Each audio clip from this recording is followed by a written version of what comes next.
Ayan, hello, kasama natin ang magandang si Miss Yasamin po. Yasamin Agustin. Ayan. Yasamin. Yasmin Curtis daw. Joke lang. So anong meron sa UP? Ba't dito kayo napadayo? At anong Magandang daw yun eh. I mean yung place talaga po. first time mo bang punta dito sa UP?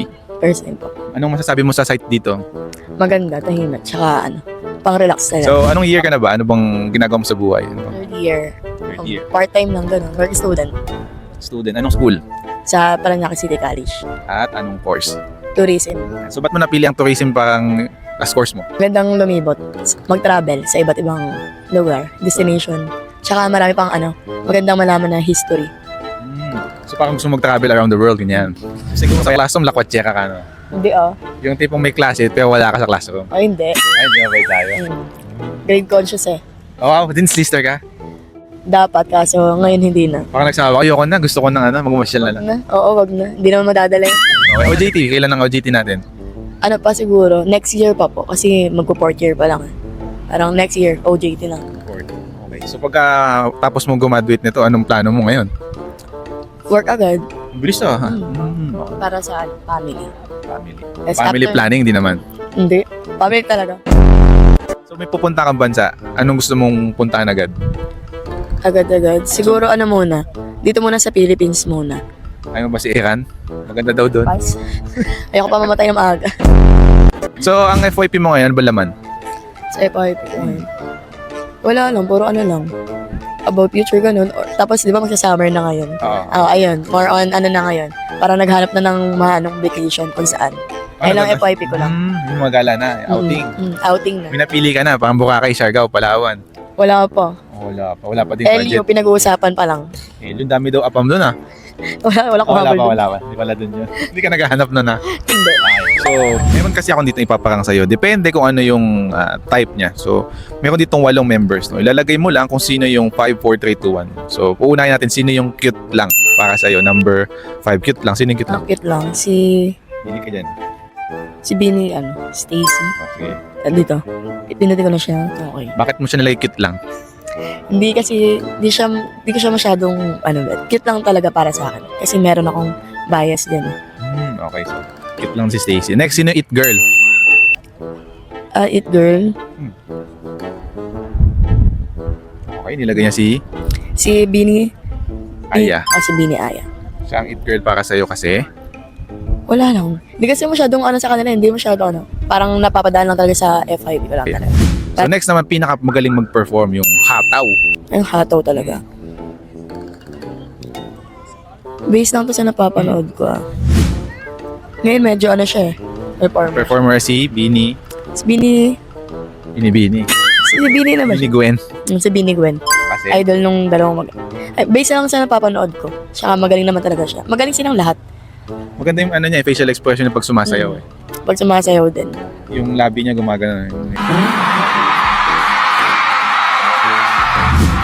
Parang bias mo yan Hindi naman, nakita ko lang sa TikTok ang violation. Ayun lang din, nakita ko lang sa TikTok. Yung last na napanood ko ng perform nila, yung hataw talaga, feel ko siya talaga. Next natin, sino yung body energy? Body energy sa kanila. Sige, si Bini. Bini Colette. Ulit. So bakit mo nalalagay siya nun may pagka-body? Oo. Ikaw ba body ka ba? Hindi po. Hindi. Okay, siya body. Hot siya sa akin for me. Si Bini Colette. Tsaka yung energy niya pag sumasayaw din, parang nadadala din yung mga yung mga pan. Or depende lang talaga. Pero feel ko lahat naman sila. Pero based lang sa akin guys Oo, Baka base maya- lang. Based on my opinion lang. Yeah. And yung main character para sa'yo, sa Ay Bini. na talaga. Bias ko lang to guys, kaya para sa akin siya yung main character. Si Bini. Bini Mika. Anong meron sa kanya na nagiging kakaiba Ganda sa niya talaga, kakaiba siya. I mean, sweet lang yung tone niya, the way na siya. Parang humble lang, tapos nakakasabay naman siya sa go with the flow, ganun. Kaya, tapos yung ganda niya talaga, wow factor talaga. Gusto mo ba magpapula din ng buhok? Hindi. Hindi. Bagay lang kay Bini Mika. Next naman, palitan natin sa love team naman tayo. May mga kilala ka bang love team? Rank din natin sino yung pinaka-best sa love team para sa'yo dito. Okay, nilagay yun sa letter D si JM Fiang. Hindi ako masyadong fan nila, pero cute lang naman sila. Cute sila nang mag-partner. Bago lang kasi sila kaya hindi ako masyadong fan. Hindi mo ba sila gusto? Okay lang naman, bagay naman sila. Bagay lang sila. Sa D lang sila. Okay, letter D sila Fiang. So letter D, kasi hindi ko gusto. guys. Oo. Letter C natin. Oh. Letter C natin. Letter C sila. Sila Caprice. Hindi pa masyadong ano. Siguro sa pan ng PBB, kilala na sila as hindi ako masyadong nanonood ng PBB ngayon. Sabi kasi ni Chris, parang little brother tingin na kay hit eh. Naka-off ba yun? Ano, little brother. Oo. Off talaga, wag na kayo mag love team.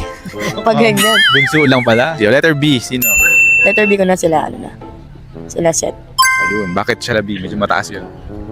Nabi naman ngayon kasi nung una parang hindi bagay, pero ngayon cute naman eh. Parang mga Daniel Padilla na yung partner nilang dalawa eh. Pero parang, Bagay naman sila. umamin na ba silang dalawa na magjowa? Hindi po. Alam ko wala pa eh, wala pang Wala pa sila. walang confirmation. Tataguraguan pa sila, no? Pang holding hands. Okay pa? Okay. Okay, letter A na tayo. Dito na tayo sa letter A. Hindi ko pala napili sila Ayan, so nilagay mo si Ashtin sa si Andres Mula. Bakit sila A? Ang cute ng palabas nila eh, parang bagay sila. Ayun lang. Napanood mo?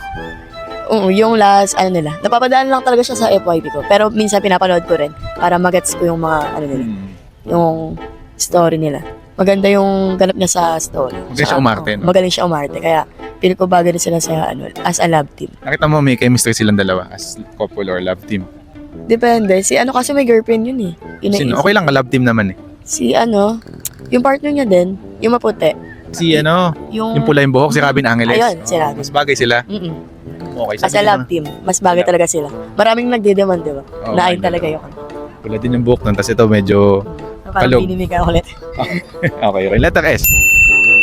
Pinaka-standard na talaga. Ito talaga, sikat lang talaga sila. Yan. Sila doon. At bakit mo sila nakitang one? One, as talaga, hindi lang sa show nila.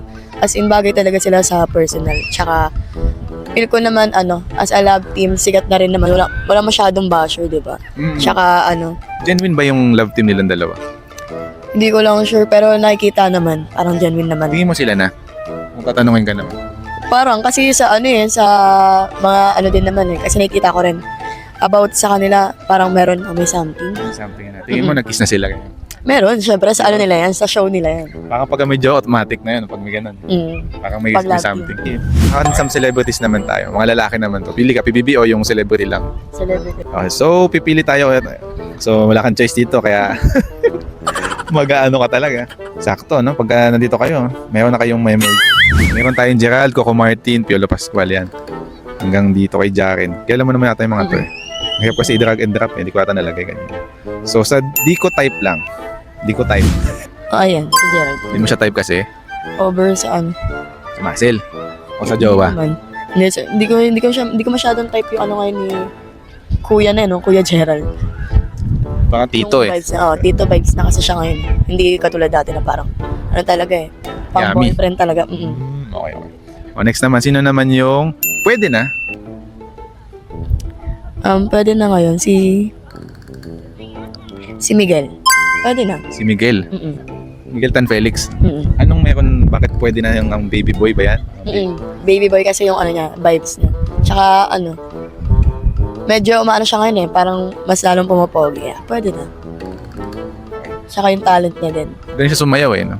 Tapos mahilig na siya mag-travel, ganyan. Sakto, tourism ka. Pwede na. Kala mo Yeah. talaga. Crush ko lang. Ay, karash ko lang. Enrique Hill. Bilis. Since King of the Hill yan. crush ko lang. Tapos nakita ko pa siya ngayon nung may lalabas sila di ba? Parang hindi na siya masyadong sa media. Oh, pero last time lumabas si Enrique at si Andrea Berlan. May bago silang Doon ko na sabi, ang pogi. Hindi pa rin nawawala Crush ko yung... lang. Hindi nawawala yung niya. Ano bang nagustuhan mo kay Enrique sa mukha? Sa mukha siguro. Ayan, tignan mo. Kasi nakalagay na. Yung ilong. Ilong. Tsaka yung lips niya. Parang gusto mong tikman ah. O hindi. Joke lang. Okay, next naman. Sino naman yung jojowain mo na? Joshua Garcia. Sa face, baka hindi mo nakita. Kaya ko niyan. Si Oo, si Joshua Garcia. bakit mo napili yun, Joshua? Pogi niya ngayon eh. Parang jojowain talaga. Tsaka sakto lang naman. Medyo parang pang-jowa lang talaga siya. Galing niya mag-TikTok din eh. Ngayon Onti lang. may pa-abs na din siya minsan eh, no? Minsan, pwedeng madalas. Madalas. Mukhang napapanood mo lagi ah. O hindi. Ngayon wala na siya masyadong upload. Kaya wala na. Ako, alam na alam. Tinataas-taas na nga yung niya eh, yung t-shirt niya eh. Gusto mo ba yun? Depende. Depende. No? Pag sa gabi, no? O hindi. O, last na. Sino yung pakakasalan ko? Pakakasalan mo? Napakasalan. Piolo na lang. Kahit na medyo may Hindi edad na. nawawala yung ano yan eh. Talagang pogi talaga eh. May talent din eh. Tsaka magaling nga magaling nga umak. Six-pack din to eh. Di ba? Ayun, hindi nawala. Hindi na wala. May ewan ka bang gano'n na gusto mo naka six-pack siya lagi pag jojowain? Hindi naman. I mean, pag ano lang naman, sa kanila lang naman. Gusto mo yung mga sugar daddy na mas mataas yung edad Oh, hindi ah. Hindi. Maganda lang talaga Piolo. Si Piolo Pasco lang number 1. So versus ko na lang to. So sino pinakamalakas ang aura sa Aura. dalawa? Andrea Brillantes versus Sophia Smith. Andrea Brillantes. Malakas yung aura. Andrea Brillantes talaga. Kasi Ano pa lang hindi yun sa base sa kung sikat or hindi. Si Andrea Brillantes talaga. Kasi may kita mo talaga kahit pumayat siya, tumaba or what. Ang hot talaga, tsaka ang ganda talaga yung aura pa lang ni Andrea. Face card talaga. face card. Charlie Fleming or Kai Mantinola? Kay. Tsaka yung talent din ni Kay. Kaya parang yung aura niya din nadadala din dun. Tsaka maganda talaga siya matangkad. Puti. Singerist pa. Mm. No, Caprice versus Lela Ford. Caprice. Kay Caprice. Kasi sweet girl. Sakto lang. Tsaka yung niya, yung beauty niya talaga parang kahit walang makeup, ganun. Natural lang. Natural beauty. Kaya Malapit ko na pindutin to. Ipitigyawat ka. Joke lang. Hindi yawat eh. Si Shuvi versus Mika Salamanca. Ay, kay Mika. Ayan, bakit? Maganda rin talaga si Mika. Wala, parang sa akin, yung influencer pa lang siya, hindi siya kasali sa PBB. Kay Mika talaga. Anong angat sa ugali niya o sa face card niya? Sa ni Mika, face card lang siguro. Kung anong angat, sa face card ni Mika, okay lang kahit nung hindi pa siya okay. Maganda na paningin ko lang. Yes. Maganda na si Mika. And Bel Mariano versus Liza. Sorry kay Liza Soberano talaga ako. Ang Ochi, ang ganda talaga ni Liza. 'Di ba? May lahi ba? May lahi si Liza. Parang half. Half si Liza. Maganda talaga si Liza Soberano. Lalo na yung body niya din. Ngayon 'di ba kasi nasa ibang bansa siya. Kaya kay Liza Soberano. Last, Catherine and versus President Nadine. Yun na talaga. Kay Catherine pa rin ako. Ayan, anong pinagkaiba nila? Mayroon si Catherine. Si Catherine talaga is tawag dito, siya yung mas, di ba medyo na-issue pa yun dati na magkamukha sila. Oo. May magkamukha naman kasi talaga. May carbon hawig. copy, ganyan. May hawig. Pero yung kay Catherine yung totoong copy Ang ganda talaga. Tsaka morena beauty talaga. Kaya kay Catherine Bernardo talaga. Pili ka sa mukha ni Catherine na gusto mo. Lahat. Perfect Oh, perfect. Ikaw ba perfect ka din? Hindi. Ano Sakto yung lang. part ng mukha mo na pinagmamalaki mo? Wala mamalaki ko. Wala, dimple lang. Oo, napatingin.